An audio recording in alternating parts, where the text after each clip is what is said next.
হতাশা মাদক দিয়ে দূর হয় না। হতাশা দূর হবে, বলে দিব, তিনটা জিনিস, মাত্র তিনটা। কয়টা ভাই? এক, 5 ওয়াক্ত নামাজ। এক কি? নামাজে আপনি অজু করে সেজদা দেন, ইনশাল্লাহ আপনার মনে প্রশান্তি না আসলে আমাকে এসে বলেন যে আসে না। চোখের পানি, মনের আবেগ যা আছে আপনার ভিতরে, কষ্ট, দুঃখ, যন্ত্রণা, সব আল্লাহকে ঢেলে দিবেন ইনশাল্লাহ। নিজের আবেগ ধরে রাখবেন এখানে, আপনি আল্লাহর জন্য ঢেলে দিবেন। মানুষকে আবেগ দেখে কি লাভ? মানুষ আপনার চোখের পানির মর্ম বুঝবে? মানুষ কি মানুষের চোখের পানির মর্ম বুঝে? আপনার পিতা যদি মারা যায়, আমার কাছে এসে দোয়া চান কান্নাকাটি করে, আমি দোয়া করতে পারবো, কিন্তু আমি কিন্তু আপনার ফিলিংসটা বুঝতে পারবো না।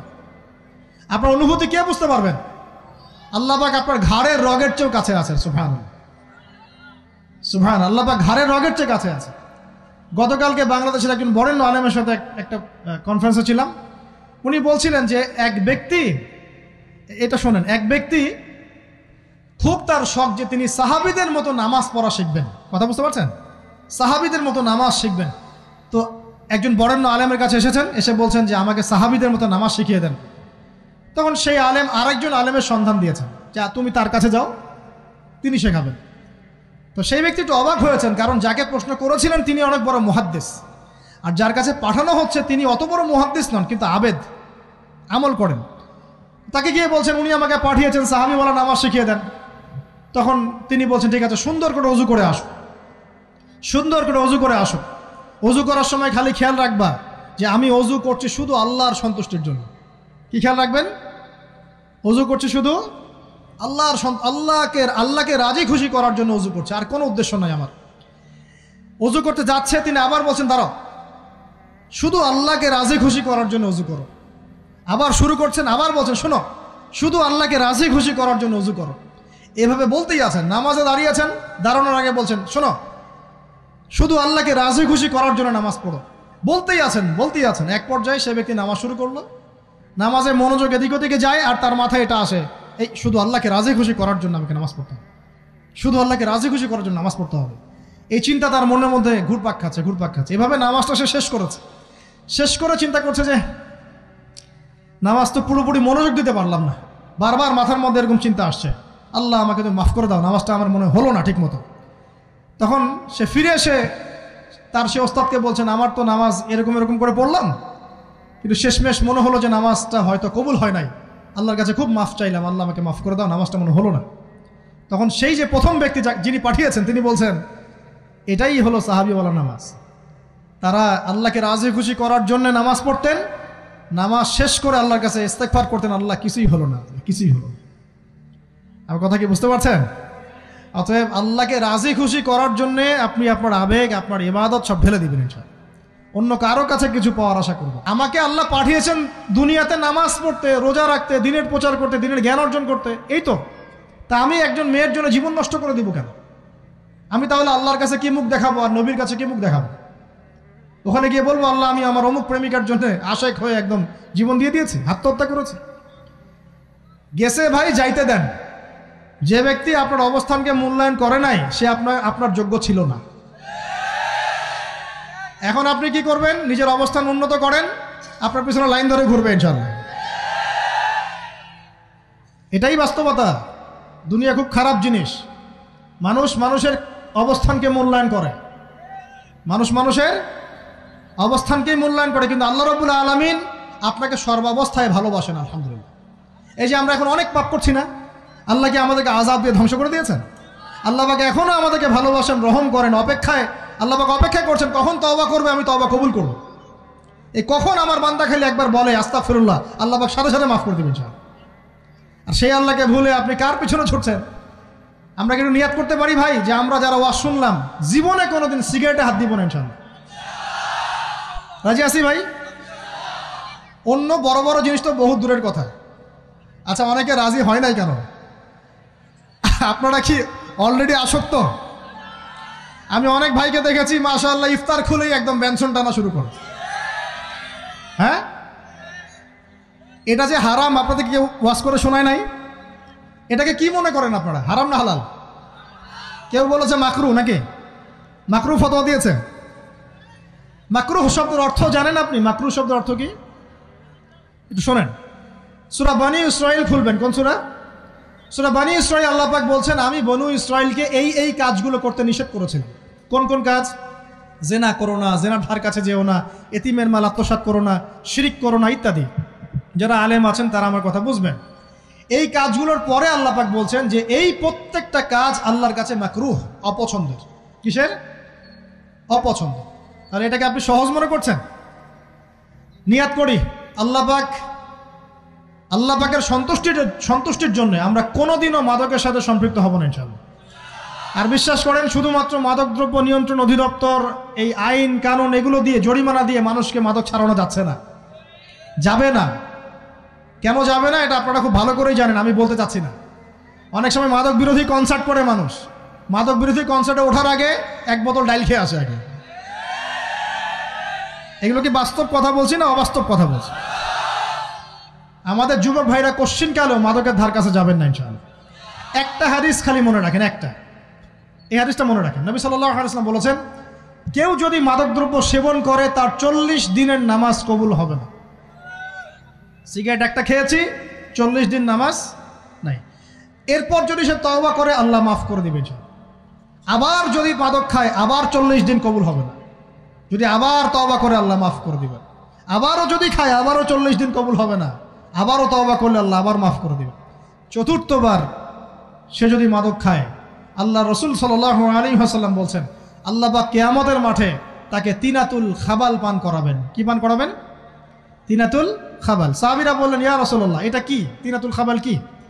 নবী সাল্লাল্লাহু আলাইহি ওয়াসাল্লাম বলছেন, এটা হচ্ছে জাহান্নামীদেরকে আযাব দেওয়ার পর তাদের রক্ত মাংসের যে পুঁজ বের হবে, এই যে ড্রিঙ্কস, জাহান্নামের হার্ড ড্রিঙ্কস, এই ড্রিঙ্কসের নাম হলো তিনাতুল খাবাল।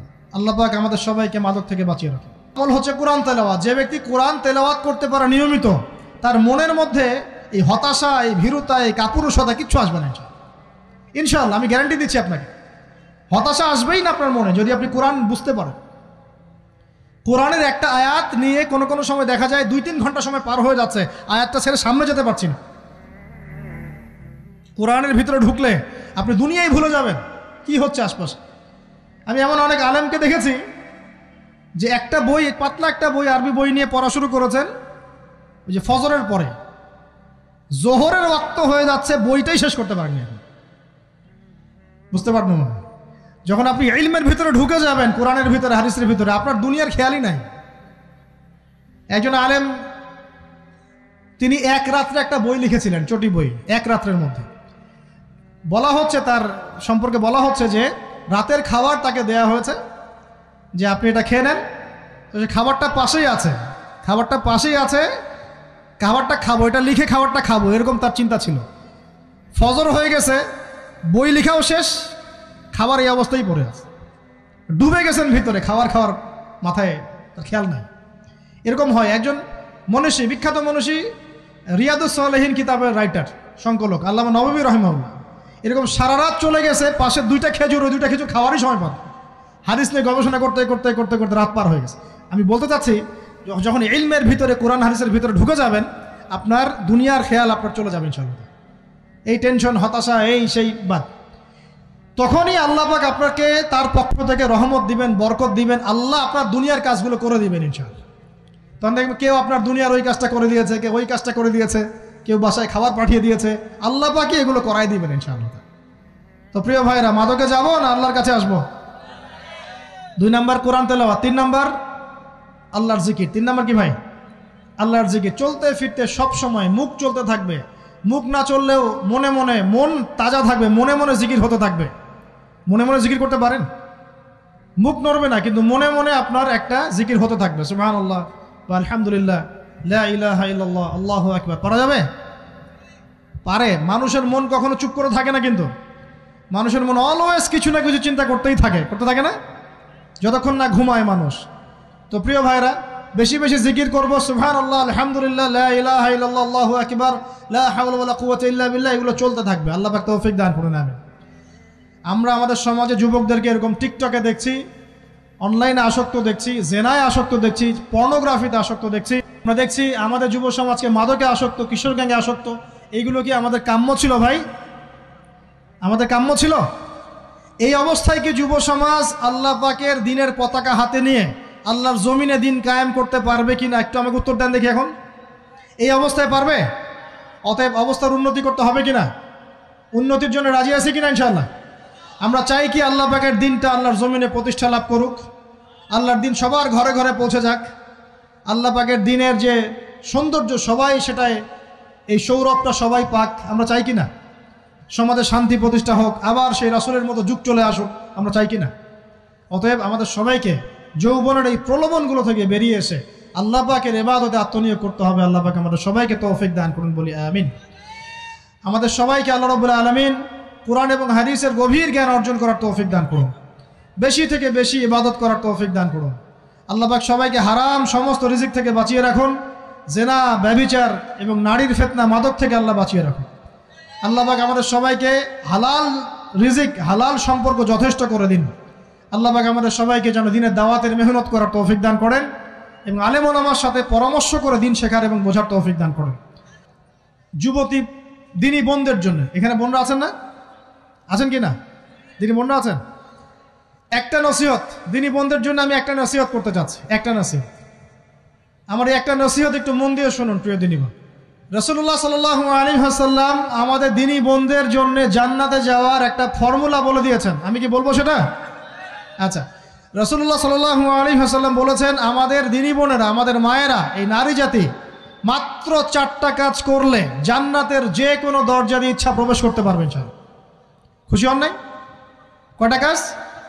মাত্র 4টা। এক, যদি আমাদের দিনী বোনেরা 5 ওয়াক্ত নামাজটা ওয়াক্ত মতো পড়ে, আল্লাহ পাক তৌফিক দান করুন, বলি আমিন। 2 নাম্বার, যদি তারা রমাদান মাসের রোজাটাকে ঠিক মতো আদায় করতে পারে।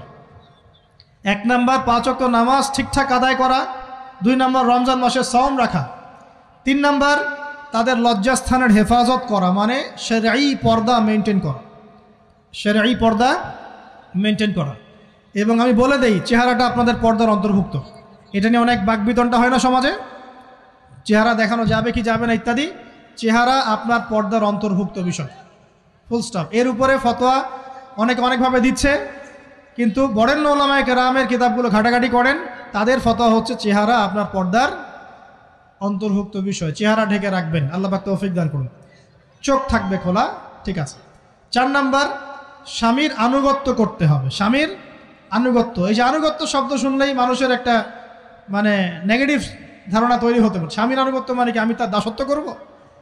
আনুগত্য মানে, প্রিয় দিনী বোন, আনুগত্য মানে দাসত্ব নয়। আনুগত্য মানে কোরআন সুন্নাহর যে বিধানগুলো আপনার স্বামী আপনাকে পালন করতে বলবে, আপনি সেগুলো করবেন, আপনি করতে বাধ্য। কিন্তু স্বামী যদি কোরআন সুন্নাহর বাইরে কিছু করতে বলে, সেটা মানতে আপনি বাধ্য নন। স্বামী যদি আপনাকে বলে যে সুদ খাও, এই সুদী এনজিওতে আসো, নাম লেখাও। স্বামী যদি আপনাকে বলে যে আসো বেপর্দায় বাইরে যাই, সাজুগুজু করে বের হও, চলো ঘুরে আসে বেপর্দায়। স্বামী যদি বলে দেবরকে একটু খাবারটা দিয়ে আসো, আমার অফিসের কলিগ আসছে, খাবার পরিবেশন করো, আসো ডাইনিংয়ে আসো। এই যে হারাম কাজ, বেপর্দার আদেশ করছে, সুদের আদেশ করছে, আপনি সেগুলো পালন করবেন না। কিন্তু হালাল বৈধ যে কোনো বিষয় আপনি স্বামীর আনুগত্য করবেন, এটা আপনার উপর ফরজ। এই 4টা কাজ যদি আপনি করতে পারেন, জান্নাতের যে কোনো দরজা দিয়ে ইচ্ছা আপনি প্রবেশ করতে পারবেন ইনশাআল্লাহ। আল্লাহ পাক আমাদের দিনী বোনদেরকে এই 4টা কাজ করার তৌফিক দান করুন। আমাদের সবাইকে আল্লাহ পাক জান্নাতের জন্য কবুল করুন, বলি আমিন।